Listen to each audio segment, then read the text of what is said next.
আসসালামু আলাইকুম রহমতুল্লাহি বাবারাকাতুহু। আজকের ভিডিওতে আমরা জানব স্বপ্নে মৃত মানুষকে কেউ যদি জীবিত দেখে।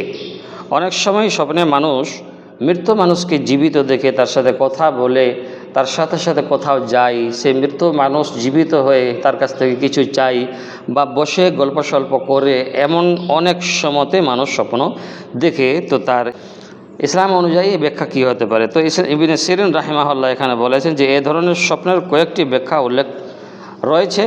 যেমন 1 নম্বরে ভালো অবস্থার ইঙ্গিত হতে পারে। যদি মৃত্যু মানুষকে স্বপ্নে সুস্থ হাসি মুখে বা ভালো অবস্থায় দেখা যায়, তাহলে বোঝায় যে আল্লাহর রহমতে তিনি ভালো অবস্থায় আছেন। তারপরে 2 নম্বরে যেটা রয়েছে, 2 নম্বরে যদি দেখে মৃত মানুষকে জীবিত অবস্থায় অর্থাৎ দোয়া বা সদকার প্রয়োজন। কখনও মৃত মানুষকে জীবিত দেখা ইঙ্গিত হতে পারে যে তিনি জীবিতদের কাছ থেকে দোয়া, ইস্তেগফার বা সদকা চান। 3 নম্বর যেটা রয়েছে, কোনো বার্তা বা শিক্ষা হতে পারে। যদি স্বপ্নে মৃত্যু মানুষকে বা মৃত্যু ব্যক্তিকে কোনো কথা বলেন, অনেক আলেম বলেন এতে কোনো উপদেশ বা সতর্কবার্তা বা সতর্ক থাকতে পারে। 4 নম্বর যেটা রয়েছে, মনের যে স্মৃতি বা চিন্তা রয়েছে। কখনো স্বপ্ন শুধু আমাদের মনের স্মৃতি বা আবেগের প্রতিফলনও হতে পারে। তাই ইসলামে স্বপ্ন সম্পর্কে মূল কথা বলা হয়েছে যে ইসলামের স্বপ্ন সাধারণত 3 ধরনের হয়ে থাকে, যেটা আমি প্রায় ভিডিওতে বলে থাকি, এখানে আর বলার আমার প্রয়োজন পড়ছে না।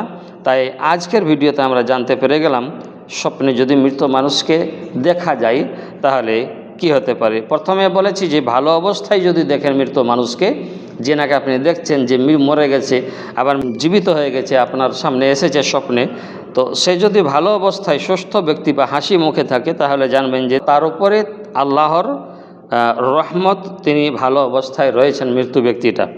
আর যদি কখনো দেখেন যে মৃত মানুষ জীবিত হয়ে গেছে, তো তার অবশ্যই সাদকা বা ইস্তেগফারের প্রয়োজন পড়েছে, তার জন্যই আপনাকে স্বপ্নে দেখা দিচ্ছে।